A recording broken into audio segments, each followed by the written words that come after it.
For further analysis on the situation, we can bring in Bertrand Besancenot, former French ambassador to Qatar and Saudi Arabia.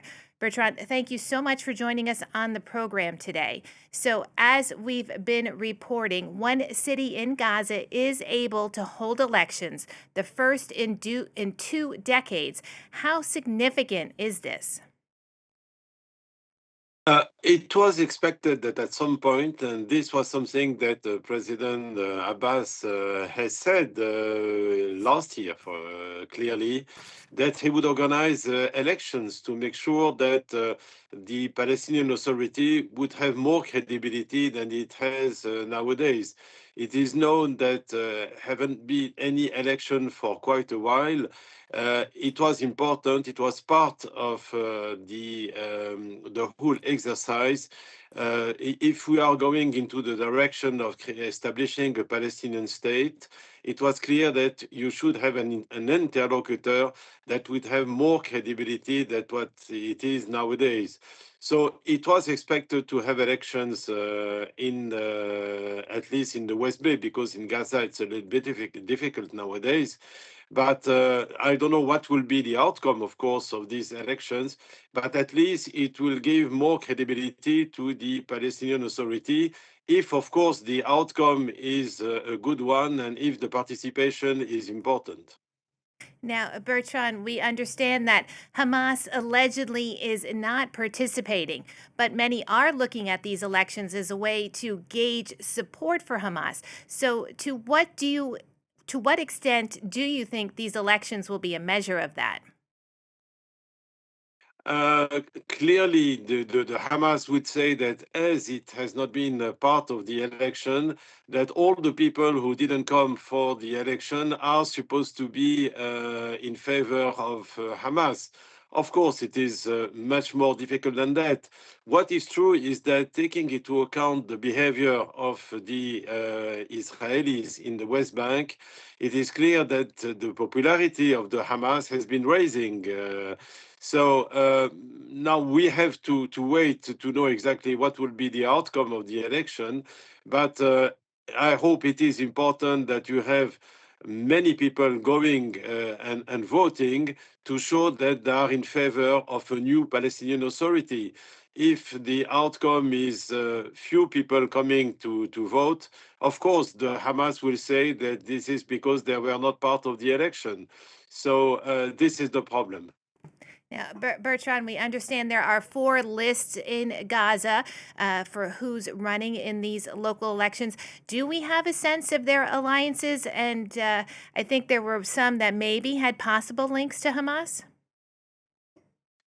Uh, Frankly speaking, I'm not sure that I know precisely what are the different parties who are presenting for the election. But I suppose that one of the party is closer to the Hamas, even if it is not supposed to be part of the Hamas. What we know is that taking into account the situation in West Bank, there are many people who feel that the Hamas is in a way a symbol of resistance to this Israeli behavior. But frankly speaking, I don't know exactly which party is supposed to be closer to the Hamas. So I don't have an answer to that. Sorry.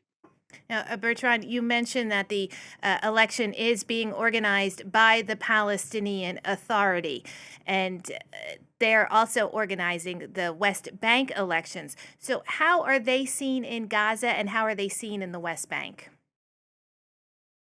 In the West Bank, normally they are supposed to have the majority, as it was the case when they have been elected. Nowadays, some people and many observers feel that the popularity of the Fatah has been going down. But we have to see what is the outcome of the election. We cannot speculate. Now, in Gaza, the reality is that well, for quite a while, they had no other choice than to vote for the Hamas. But what is the present situation is completely different, of course. And we know that many Gazawi feel that the Hamas have put them in a very difficult situation, so that maybe nowadays a majority of the population feels or thinks otherwise. But it is pure speculation because you don't have really good polls to know who is going up and who is going down. This is what observers tell us, but we have to see what will be the outcome. Now, Bertrand, how do these elections fit in with the bigger picture in Gaza and Donald Trump's peace plan? That's supposed to be in phase two, moving ahead with disarming Hamas and installing a committee of technocrats to govern Gaza. Yes, absolutely. It is important to go to the second phase. We know that the Mr. Netanyahu has tried for a while not to authorize the representative, the Palestinian representative, to come, and because of the war in Iran, there has not been much going on in Gaza during that period. So we hope that at some point, if there is a de-escalation on the other front, that it will be possible to move again in the for the second phase in Gaza. But it is clear that until now, little has been done to try to implement the second phase.